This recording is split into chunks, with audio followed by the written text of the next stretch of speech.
యోహాను మొదటి పత్రిక మొదటి అధ్యాయము 1 నుంచి 4 వచనాలు చదువుకుందాం.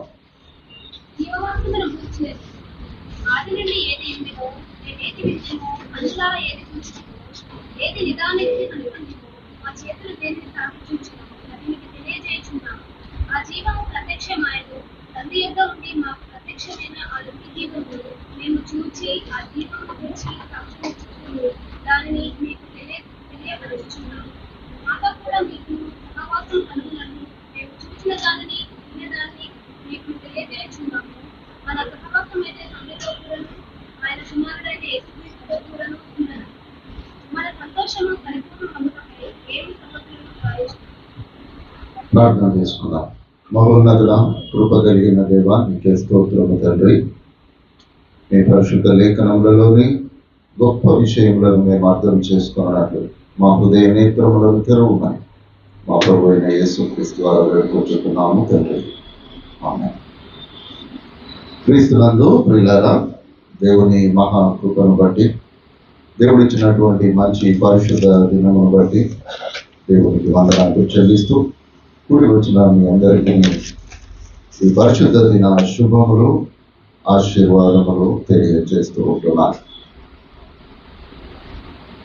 యోహాను పత్రికను మనము ధ్యానం చేసుకుంటున్నప్పుడు ఈ 3 పత్రికలలో కూడా యోహాను గారు ప్రత్యేకంగా ప్రేమను గురించి ఆయన ప్రచురిస్తారు. అంత మాత్రమే కాదు కానీ ఇక్కడ ఈయన ఈ వాక్యమును ప్రారంభిస్తూ ఉంటున్నప్పుడు, మొదటి పత్రికను ఆయన వ్రాస్తూ ఉంటున్నప్పుడు, ఏది ఉండెనో, మేము ఏది వింటిమో, మేము ఏది చూస్తేమో, ఏది కనుగొంటేమో దానినే మీకు తెలియజేయుచున్నాం. ఇది ఆలోచన చేస్తూ ఉంటున్నప్పుడు మరి యోహాను గారికి దేవునిపై ఉన్నటువంటి భక్తి శ్రద్ధలను ఆయన ఇక్కడ కనబరుస్తున్నట్లుగా చూస్తూ ఉంటున్నాం. ఆది యందు ఏది ఉండెనో, మేము ఏది వింటిమో, కన్నులారా ఏది చూచితిమో, నిదానించి ఏది కనుగొంటిమో, మా చేతులు దేనిని తాకి చూచెనో దానినే తెలియజేస్తూ ఉంటున్నాం. ఈ మాట మరి ఈ రోజుల్లో సేవకులైనటువంటి వారు మరచిపోయారు. ఇది కొద్దిగా బాధాకరము, వేదనకరము. ఎందుకు రకరగా ఏదైతే జీవవాక్యము ఉన్నదో ఆ వాక్యమును ఉన్నది ఉన్నట్టుగా బోధించుట అనేటటువంటి సత్యము ఈ రోజుల్లో మారిపోయి అవి లోక సంబంధమైనటువంటి కథలుగా మారిపోయాయి. ఎందుకు కథలుగా మారిపోయాయి అని నీవు ఎవరినైనా అడిగితే, యేసుక్రీస్తు ప్రభువుల వారు ఉపమానములు చెప్పుతూ వాక్యం బోధించారు కాబట్టి మేము కూడా కథలు చెప్తూ బోధిస్తాము. ఇది వారి సిద్ధాంతం. రెండవది స్వస్థతలు ప్రకటించడము. ఎందుకు చేస్తున్నామయ్యా స్వస్థతలు అని అంటే, యేసుక్రీస్తు చేశాడు కాబట్టి మేము కూడా చేస్తాం. ఇంకా ముందుకు పోయి ప్రజలు ఈ రోజుల్లో దుర్బోధ ఏ విధంగా ఉన్నది అని అంటే, యేసుక్రీస్తు వస్త్రం ముట్టుకుంటే బాగైపోయారు కాబట్టి నా వస్త్రము కూడా ముట్టుకుంటే బాగుపడండి అని చెప్పేటటువంటి వారు కూడా చాలా మంది ఉన్నారు. మీకు కూడా తెలిసి ఉండవచ్చు, మీకు కూడా చూసి ఉండవచ్చును. ఈ విధమైనటువంటి దుర్బోధ ఎంత భయంకరము అని అనంటే, వీరి కొరకు నరకము నోరు తెరుచుకొని సిద్ధంగా ఉంటుంది. దీనిలో ఏ మాత్రము కూడా మనము ఆలోచించాల్సినటువంటి అవసరం లేదు పిల్లలారా.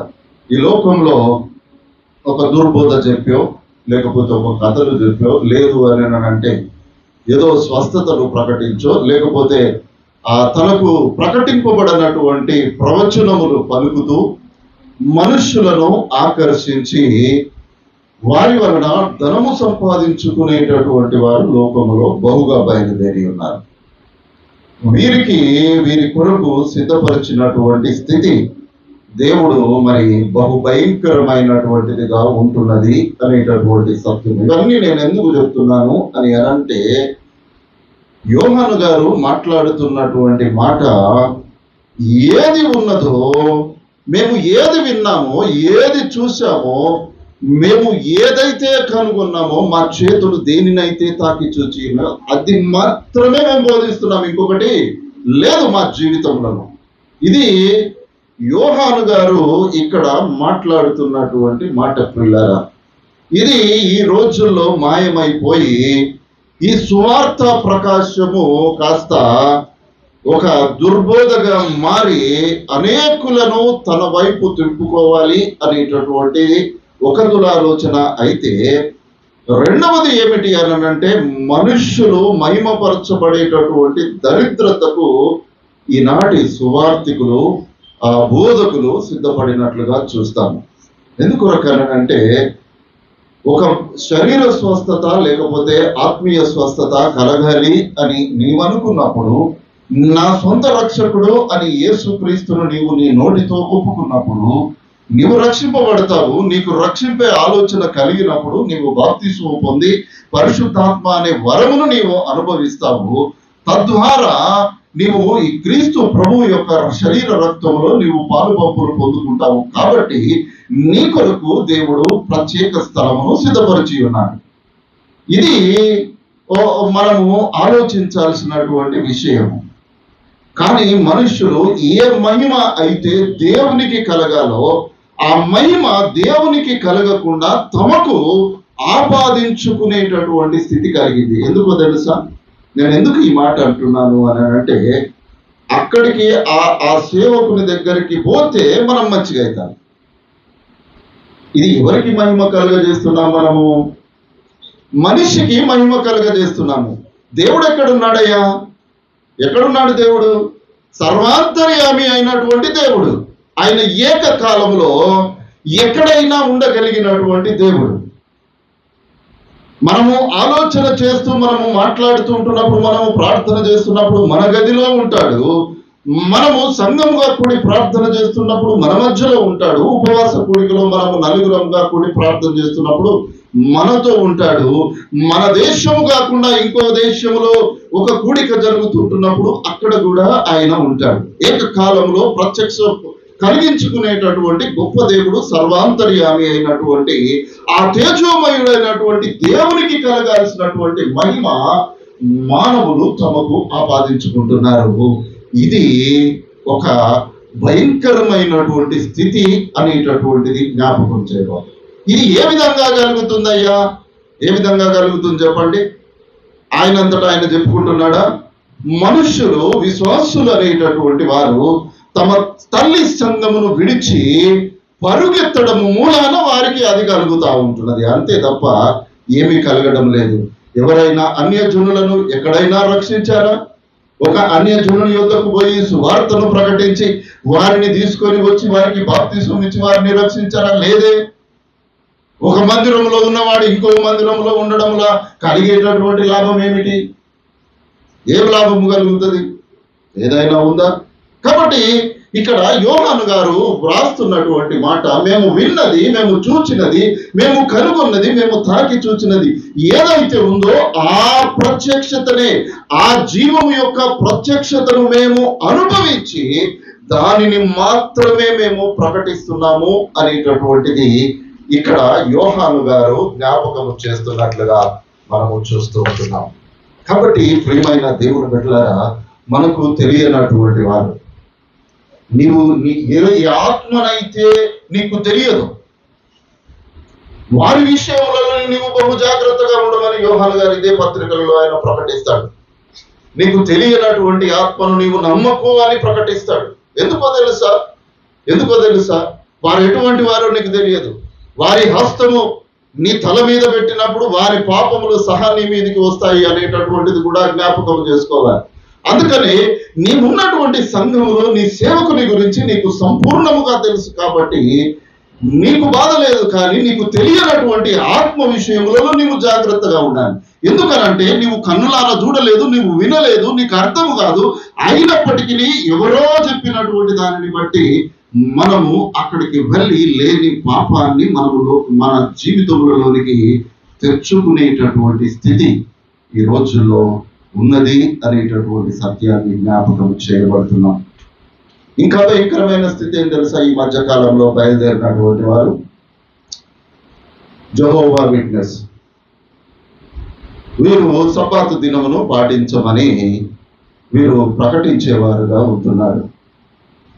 అంతకుముందు వారం ప్లేసి నా దగ్గరకు వచ్చి వాక్యం నేర్చుకుంటూ ఆ తర్వాత ఒక ప్రశ్నాంకులని వచ్చారట. శనివారము మీరు ఆరాధన చేయాలని చెప్పారట. ఒకవేళ వాళ్ళు మళ్ళీ వస్తే నేను ఏం చెప్పాలి అని అడిగింది అన్నట్టు. సబ్బాతు దినముకు కొన్ని ఆజ్ఞలు ఉన్నాయి. ఏం ఆజ్ఞలు? సబ్బాతు దినమును నీవు పాటించేటప్పుడు నీవు పని చేయవద్దు. మొట్టమొదటిగా అంటే ఏంటిది? నీవు శుక్రవారం రాత్రి నీ ఇల్లు ఉడుచుకొని, నీ అంట్లు తోముకొని, నీ మొత్తం శుభ్రం చేసుకొని, బట్టలు వస్త్రములన్నీ ఆ శనివారం కోసం నీ ఆహారం సిద్ధపరచుకొని, సబ్బాతు దినాన్ని నీవు ఆ దినములను ఒక పేపర్ ముక్కను కూడా తీసి పక్కన పెట్టదు. ఇది సబ్బాతు దినం యొక్క ఆజ్ఞ. ఆ సబ్బాతు దినమును ఎవడైనా పాటించకపోతే సాయంత్రం ఏం చేయాలి? రాళ్లతో కొట్టి చంపాలి. ఇది మోషే ధర్మశాస్త్రంలో ఉన్న సబ్బాతు దినం కదా. మరి ఇప్పుడు సబ్బాతు దినం ప్రకటించేటటువంటి వారు పని చేయకుండా సబ్బాతు దినమును ప్రకటించమని చెప్తున్నారా? పొద్దున వంట చేసుకుంటారు కదా, అన్ని పనులు తీసుకొని వచ్చి సబ్బాతు దినమును పాటించమని అంటే దేవుని ఆజ్ఞను తిరస్కరించేవారు. దేవుని ఆజ్ఞను తిరస్కరించేవారు పాటించమని ఎట్లా చెప్తాడు? ఎంత దుర్మార్గం కదా, ఎంత దుర్మార్గం పిల్లరా. అందుకని మన బిడ్డలకు కూడా నేను వాక్యం చెప్పేటప్పుడు ప్రకటించేవాడు ఎట్లుండాలి?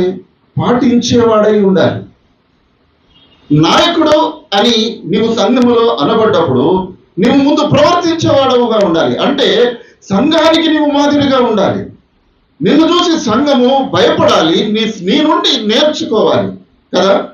నీవు వాక్యము నీవు బోధిస్తూ ఉంటున్నప్పుడు నీవు బైబిల్ చదవక వారమంతా నీవు నీ ఇష్టానుసారముగా ఉండి ఒక్కరోజు పాస్టర్ అంకుల్ దగ్గరికి 15 నిమిషాలు పోతే నీకు చెప్తాడు, దాన్ని వచ్చి మళ్ళీ ఇక్కడ చెప్పే అది కాదు పిల్లగా.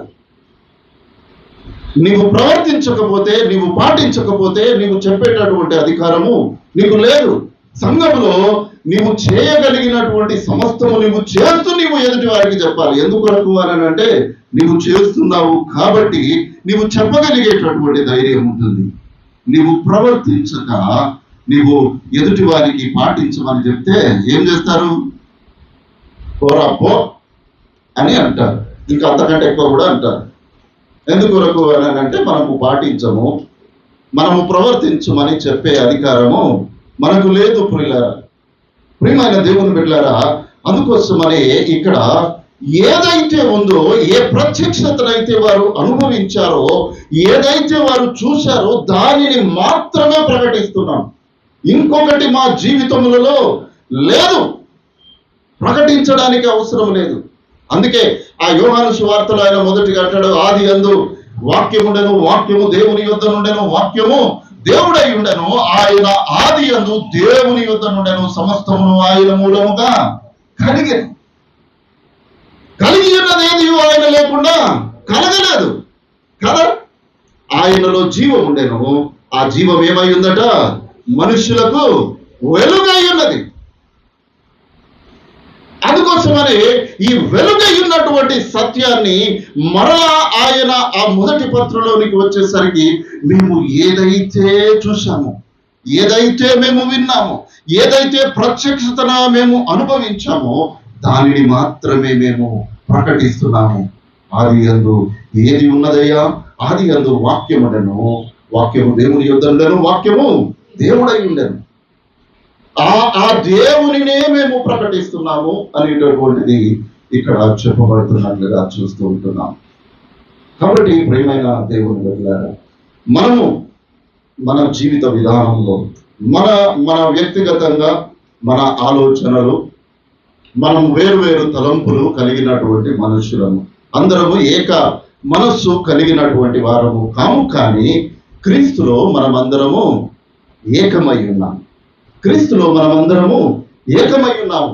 విభిన్నమైనటువంటి రంగులు, విభిన్నమైనటువంటి మనస్తత్వాలు, విభిన్నమైనటువంటి ఆ ఉద్యోగ స్థితి, నానా రకములైనటువంటి ఆలోచన విధానములు మనము ఎన్ని కలిగి ఉన్నామో క్రీస్తులో మనమందరము ఏకమై ఉన్నాము. మనము ఒక్కరమే, బాప్తిసం ఒక్కటే, ఆత్మ ఒక్కటే, దేవుడు ఒక్కడే. ఇవన్నీ ఏకమై ఉన్నప్పుడు ఆయన సంఘముగా అనేకులను చేర్చి ఆ సంఘమునకు ఆయన శిరస్సు అయి ఉన్నాడు. కాబట్టి మనము ప్రకటించేటటువంటిది, మనము వినేటటువంటిది ఆ ఏకదేవుని యొక్క సత్యము మాత్రమే అయి ఉండాలి. మనము ఏదైతే అనుసరించాలో అది కూడా ఆ దేవుని యందలి సత్యమై ఉండాలి అనేటటువంటిది ఇక్కడ జ్ఞాపకము చేయబడుతున్నట్లుగా చూస్తాము.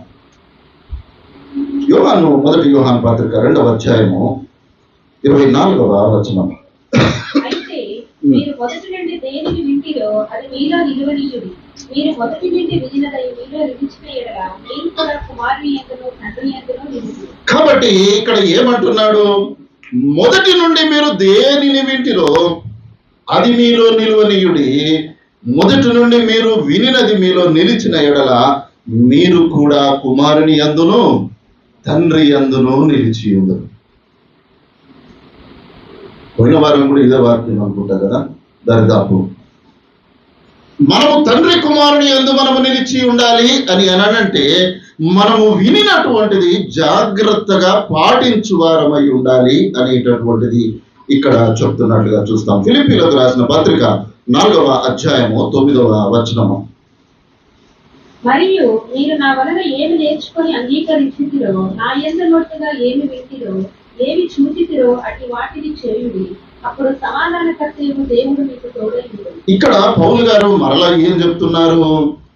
నా వలన మీరు ఏవి నేర్చుకొని అంగీకరించారో, ఏది విన్నారో, ఏది చూశారో అట్టి వాటిని చేయుడి అని అంటున్నాడు. ఎంత ధైర్యం ప్రియులారా పౌలు గారు. చూడండి, ఆయన ఏమంటున్నాడు? నన్ను చూసి నేర్చుకోండి అయ్యా అని అంటున్నాడు. అంటే క్రీస్తులో ఎంతగా ఆయన ఫలించాడో ఒకసారి ఆలోచన చేయాలి ప్రియులారా. నేను నా యందున్నట్టుగా మీరు ఏది వింటిరో, ఏది చూచితిరో అట్టి వాటిని చేయుడి, అప్పుడు సమాధానకర్త అయిన దేవుడు మీకు తోడై ఉంటాడు అనేటటువంటిది ఇక్కడ జ్ఞాపకము చేయబడుతున్నట్లుగా చూస్తూ ఉంటున్నాము. కాబట్టి ప్రియమైనటువంటి దేవుని బిడ్డలారా, మనము విన్న వాటిని, కన్న వాటిని, మనము ఏదైతే అనుభవించామో వాటిని మాత్రమే మనము ప్రకటించవలసినటువంటి వారముగా ఉన్నాము. ఆది యందు ఆయన ఏదైతే ఉన్నదో, ఏదైతే ఆయన కన్నులారా చూశాడో, ఏదైతే ఆయన ఆ దేవుని తాకి చూచాడో దానిని మాత్రమే నేను ప్రకటిస్తున్నాను. ఇంకొకటి లేదు, ఇంకొకటి అవసరం లేదు పిల్లరా కదా. ఈ రోజుల్లో అద్భుతాలు జరిగితేనే దేవుడు, లేకపోతే దేవుడు లేడు. ఇది ఒక భయంకరమైనటువంటి పరిస్థితి. మనము ప్రార్థన చేస్తాము ప్రియులారా, ఫలితము చేయువాడు దేవుడు కదా. పోయిన వారం కూడా అదే చెప్పాము కదా, అపోల్లో నాటెను, పౌలు నీళ్లు పోసెను, వృద్ధి కలిగ చేయువాడు దేవుడు. నువ్వు నేను కలిసి ప్రార్థన చేస్తాం, అంతకంటే మనం చేయగలిగింది ఏమీ లేదు. కానీ ఆ స్వస్థత కలుగజేసేటటువంటి దేవునిలోనే సమస్తం ఉన్నది, కానీ ఏ మనిషి దగ్గర ఏమీ ఉండదు ప్రియులారా. ఏ మనిషిలో ఏమి ఉండదు. వాడు నీతిమంతుడై ప్రార్థన చేస్తే వారి నీతిమంతుని ప్రార్థన బహుబలము గలదై దేవుని సన్నిధికి చేర్చి దేవుని కదిలించి ఆయన దక్షిణ హస్తము చేత నిన్ను ముట్టి ఆయన స్వస్థపరుస్తాడు. కానీ నేను ముడితే నీకు స్వస్థత ఎన్నటికీ కలగదు. నేను ప్రార్థన చేయడం ద్వారా నేను నీతిమంతుడనైతే నా ప్రార్థన బహుబలము గలదిగా ఉంటుంది. కాబట్టి నా ప్రార్థన వలన దేవుడు నిన్ను స్వస్థపరుస్తాడు. అందువలన దేవునికి సమస్త మహిమ ఘనత కలగాలి. కానీ ఆ ప్రార్థన చేసినటువంటి మనిషికి ఎటువంటిది ఆపాదించొద్దు ప్రియులారా. ఇది ఈనాటి సంఘాల్లో కరువైపోయింది. మనుష్యులను చూసి వారి వైపు పరిగెత్తాలని ఆశపడుతూ ఉంటున్నారు. కానీ ఆ సృష్టికర్త అయినటువంటి దేవుని జ్ఞాపకం చేసుకున్నటకు వారు ఇష్టపడడం లేదు. అన్యజనులైన మీరు బైబిల్ గ్రంథంలో చూస్తే అనేక మంది రాజులు దేవునికి భయపడినటువంటి వారుగా మనకు కనబడతారు. దేవునికి భయపడినటువంటి వారుగా కనబడతాడు. ఇస్సాకు ఆయన ప్రయాణం అయితే గెరారులో ఆయన నివసిస్తూ ఉంటున్నప్పుడు ఫిలిస్తీన్ల రాజు అయినటువంటి అబీమెలెకు, ఈ గెరారు రాజు అయినటువంటి అబీమెలెకు ఇస్సాకు భార్యను ఆయన తీసుకోవాలని ఆయన ఆలోచన చేస్తాడు. కానీ ఆ తర్వాత తెలుస్తూ ఉంటుంది ఈమె ఇస్సాకు భార్య అని తెలిసి బహుగా ఆయన భయపడతాడు. ఆ తర్వాత ఆయన పలికినటువంటి మాట ఏంటిదో తెలుసా? చూడండి, ఆదికాండము 26వ అధ్యాయము 28వ వచనము. వారు నిశ్చయముగా యెహోవా నీకు తోడయుండుట చూచితిని కనుక మనకు అనగా మాకును నీకును మధ్య ఒక ప్రమాణం ఉండాలి. దేవుడు గెరారులో ఇస్సాకును బహుగా ఆశీర్వదించాడు. ఎంతగా ఆశీర్వదించాడు అని అంటే గెరారు ప్రజల కంటే బలవంతులైనటువంటి వారుగా ఇస్సాకు జనము కనబడినట్లుగా చూస్తాం. అందుకోసమనే అబీమెలెకు అంటాడు, నిశ్చయముగా యెహోవా నీకు తోడై ఉండుట నేను చూచితిని అని అంటాడు. ఎవరు చెప్పాలయ్యా ఈ మాట?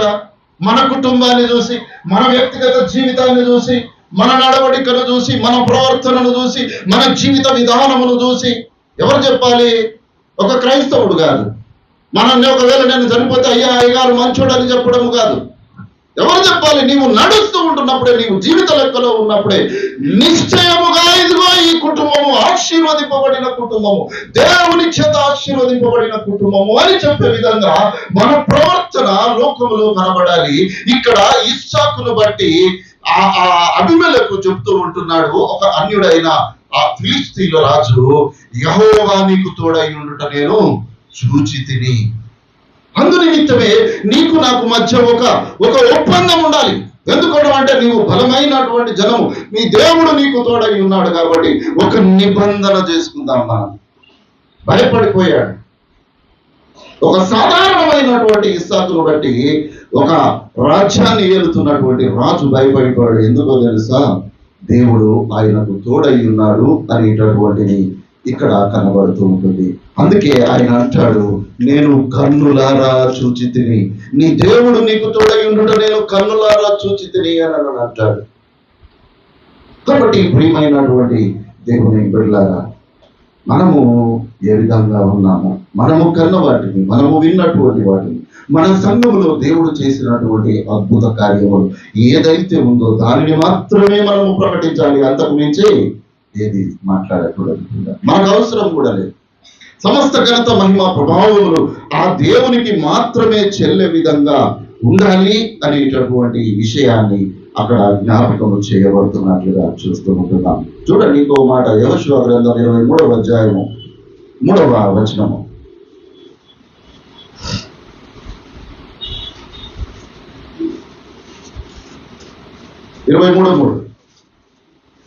మీ దేవుడైన యెహోవా మీ నిమిత్తము సమస్త జనులకు చేసినదంతయు మీరు చూచితిరి. మీ నిమిత్తము యుద్ధము చేసిన వాడు మీ దేవుడైన యెహోవాయే. నీ దేవుడైన యెహోవా మీ నిమిత్తము సమస్త జనులకు చేసినదంతా మీరు చూశారు.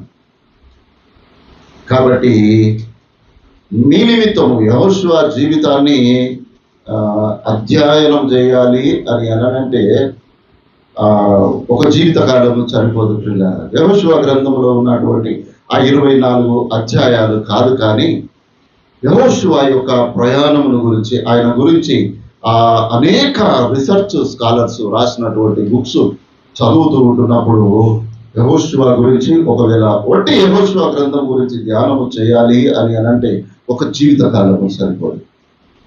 అందుకోసమనే ఇక్కడ దేవుడు చేసినదంతా ఏం చేశాడయ్యా? మనకు బైబిల్ గ్రంథంలో ఏం కనబడుతుంది?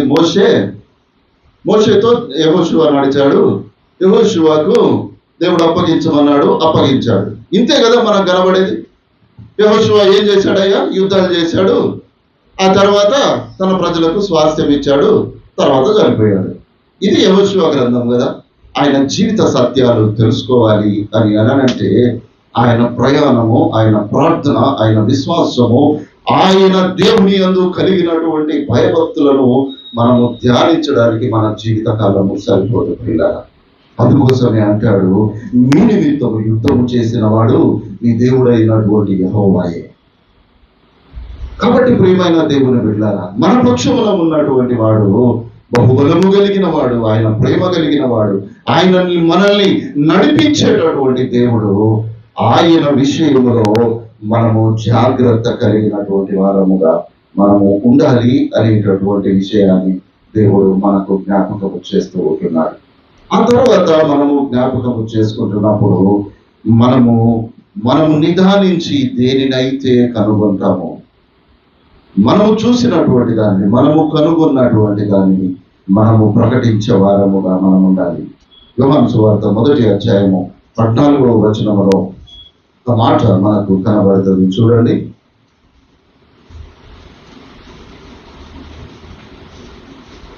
ఆ వాక్యము శరీరధారి అయి కృపాసత్య సంపూర్ణుడుగా మన మధ్య నివసించెను.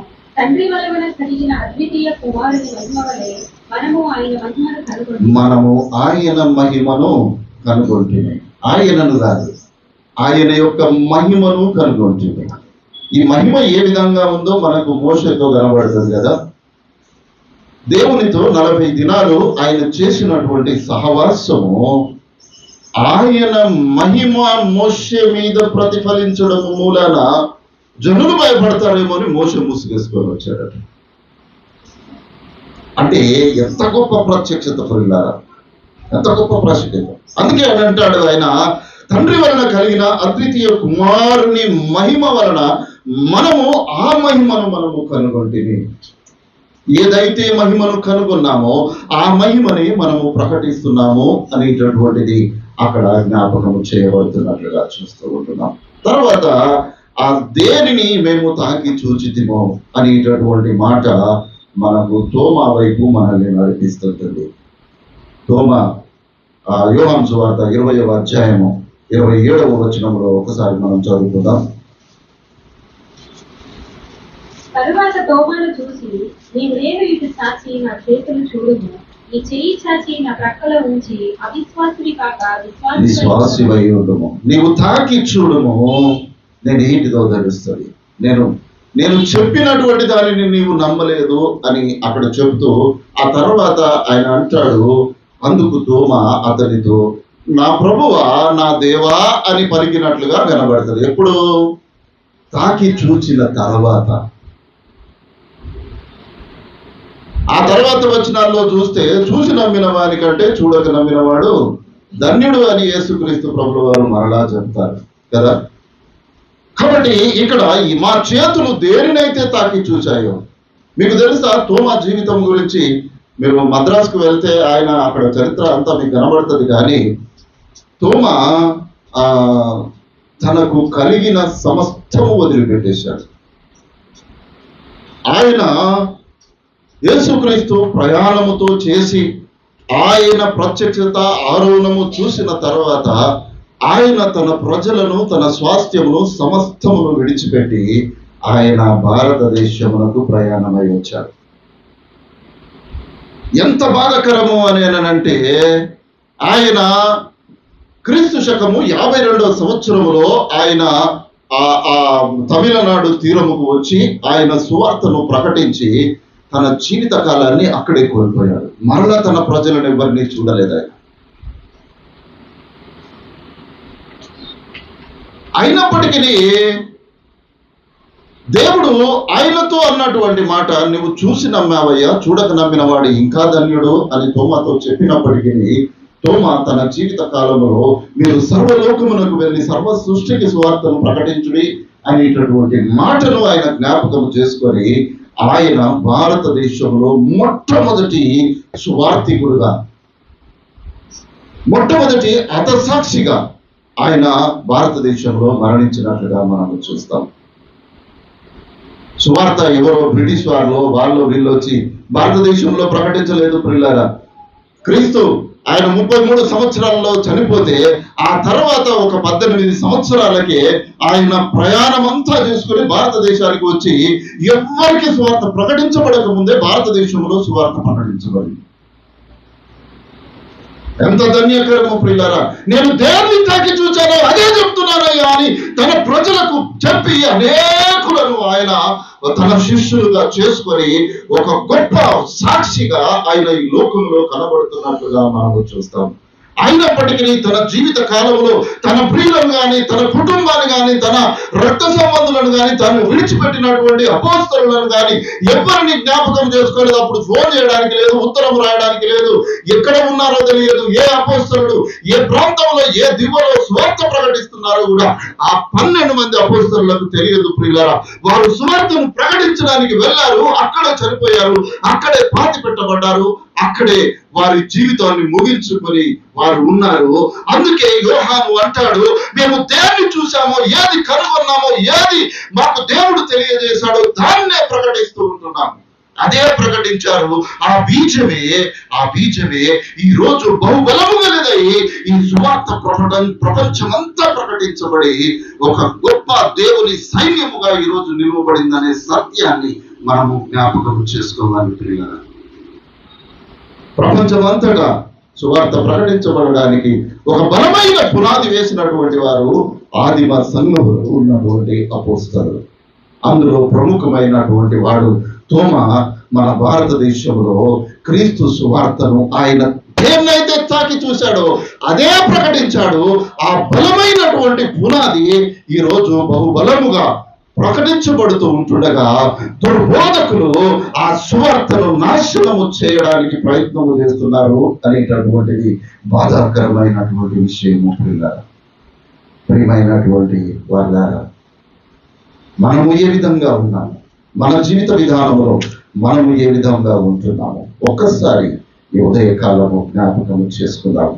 ఎందుకొరకనగా దేవుడు తన నిత్యమైనటువంటి కృప కనికరములతో మనల్ని నింపుతున్నటువంటి దేవుని యొక్క బిడ్డలముగా ఆయన సన్నిధిలో మనల్ని నిలువబెడుతున్నటువంటి వారముగా మనం ఉన్నప్పటికీ నిజమైనటువంటి ఆ గొప్ప విశ్వాస నిరీక్షణలో మనము ముందుకు కొనసాగుతూ ఉంటున్నామా?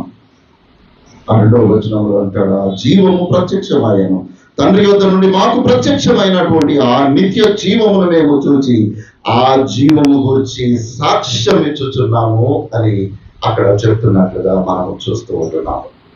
కాబట్టి సాక్ష్యము అనేటటువంటిది చాలా గొప్పది.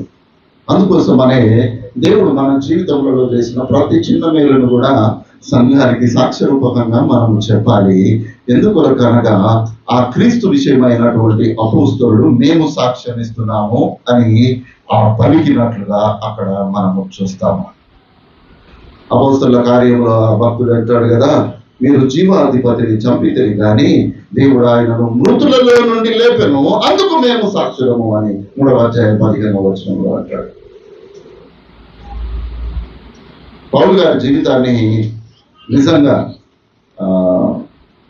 అపోస్తలుల కార్యంలో 9-10 అధ్యాయాల వరకు అపోస్తలుడు ఆయన సౌలుగా ఉన్నాడు, ఆ తర్వాత పౌలుగా మార్చబడ్డాడు. మీరు ఇంటికి వెళ్ళినాక ఒకసారి అపోస్తలుల కార్యం 27వ అధ్యాయం 26, 27, 28 అధ్యాయాలు మీరు చదవండి.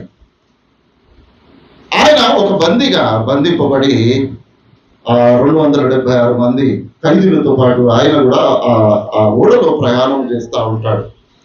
ఆ సందర్భం అంతా చదువుతూ ఉంటున్నప్పుడు ఒక సమయంలో ఆహారం కొరకు ఆకలై చచ్చిపోయే పరిస్థితి, అలల చేత కొట్టబడుతున్నటువంటి పరిస్థితిలో చచ్చిపోతాము అనేటటువంటి భయము, ఎన్ని భయాల మధ్య కూడా ఆయన తనతో ఉన్నటువంటి వారికి చెప్తాడు, అయ్యా మీరు భయపడకుడి, మన దేవుడు మనకు తోడై ఉన్నాడు అని చెప్తాడు. ఎంత గొప్ప సాక్ష్యము ప్రియులారా, ఎంత గొప్ప సాక్ష్యము. చూడండి, తిమోతికి రాసినటువంటి మొదటి పత్రిక 3వ అధ్యాయము 16వ వచనము. అదే మా పౌలు గారు తిమోతికి వ్రాస్తాడు. 3:16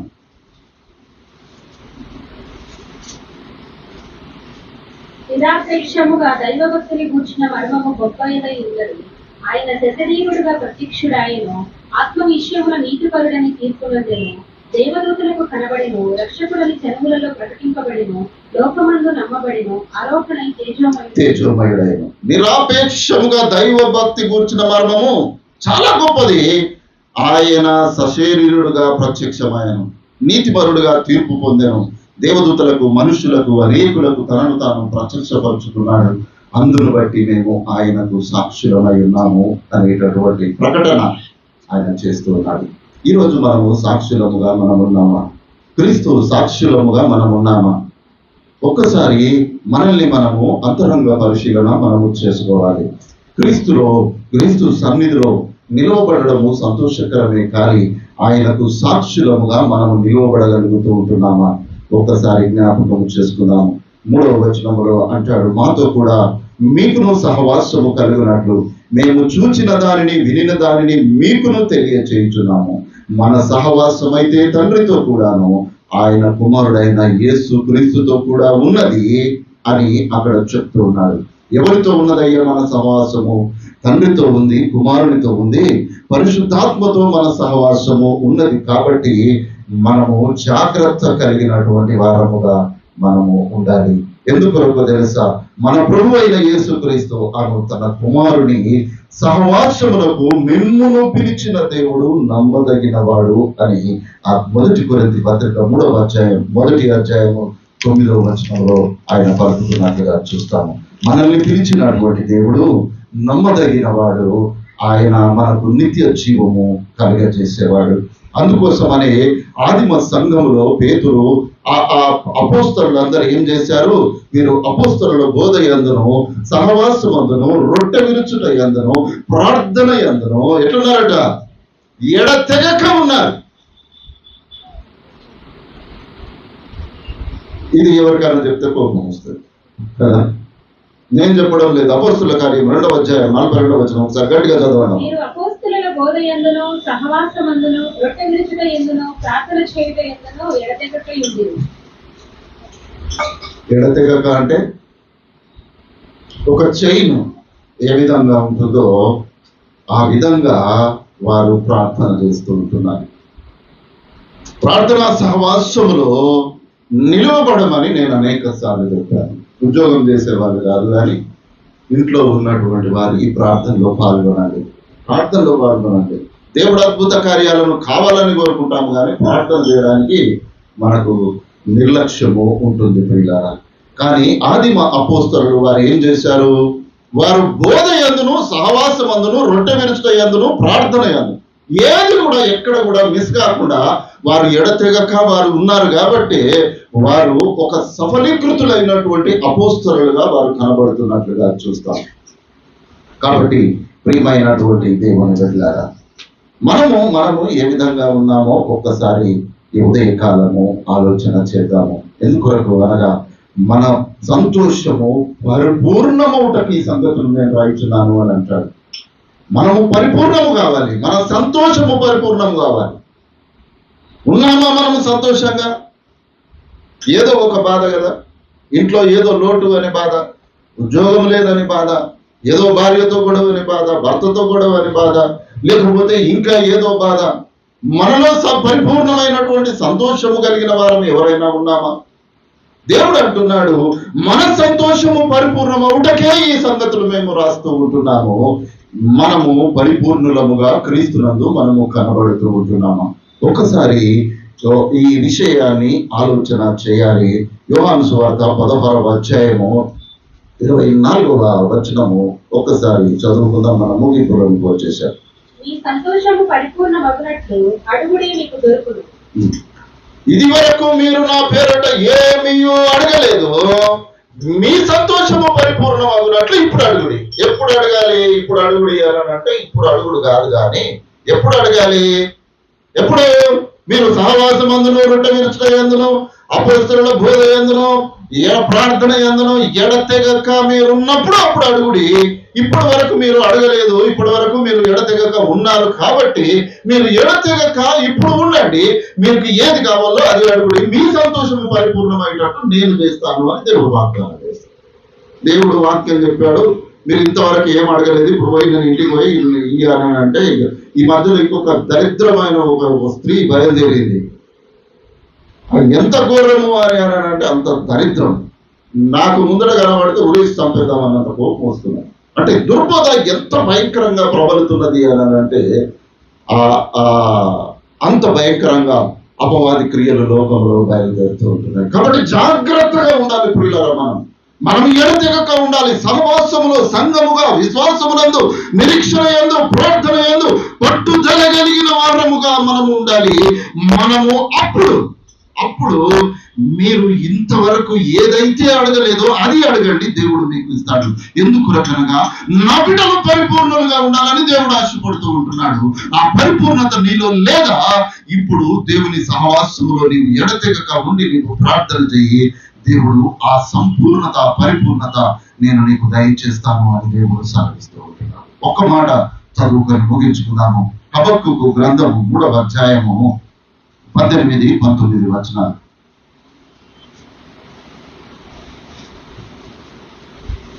నేను యెహోవా యందు ఆనందించెదను, నా రక్షణకర్త అయిన నా దేవుని యందు నేను సంతోషించెదను.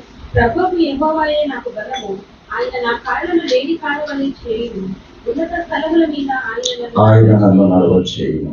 నేను యెహోవా యందు ఆనందించెదను, నా రక్షణకర్త అయిన నా దేవుని యందు నేను సంతోషించేదను. ఆ పై వచనాల్లో చూస్తే ఇక నాకు జీవితంలో ఏమి లేకపోయినా సరే, పూలు లేకపోయినా, ఆహారం లేకపోయినా, ఇంకొకటి లేకపోయినా నేను నా దేవుని యందు ఆనందిస్తాను అని హబక్కూకు ప్రార్థన చేస్తాను. ప్రియమైన దేవుని బిడ్డలారా, మన సంతోషము పరిపూర్ణము కావాలి అనంటే మనము ఈ ప్రార్థన యందు, సహవాసము యందు, రొట్టె విరుచుట యందు పరిపూర్ణత కలిగిన వారముగా ఉండాలి కదా. ఇంతకుముందు మొదటి ఆదివారం, 3వ ఆదివారము అని అంటే చాలా పట్టచాలనంతగా ఉండేది. ఎందుకో తెలుసా? రొట్టె విరుస్తారు కాబట్టి వస్తాము అనేటటువంటిది. ఇప్పుడు ఆ భయం కూడా పోయింది. కాబట్టి ప్రియమైన దేవుని బిడ్డలారా, మన జీవితము పరిపూర్ణము కావాలి అనంటే మనము ఆ దేవుని బోధయందు, సహవాసమందు, రొట్టె విరుచుటయందు, ప్రార్థన యందు ఎడతెగక నిత్యము కదలక విశ్వాసమునందు స్థిరముగా ఉండాలి. ఎందుకొరకనగా దేవుడు ఆయన మన కొరకు తన ప్రాణమును పెట్టి మనము నీతిమంతులముగా జీవించడానికి ఆయన ఈ లోకమునకు వచ్చాను అనేటటువంటి సత్యాన్ని మనము జ్ఞాపకం చేసుకుంటూ ఆ పరిశుద్ధ దేవుని యొక్క నిత్య నివాసంలో మనము కూడా వారసులంగా చేర్చబడతాము. అటువంటి గొప్ప కృప అనుభవము దేవుడు ఈ ఉదయకాలం మనందరికీ దయచేయును గాక. ఆమేన్.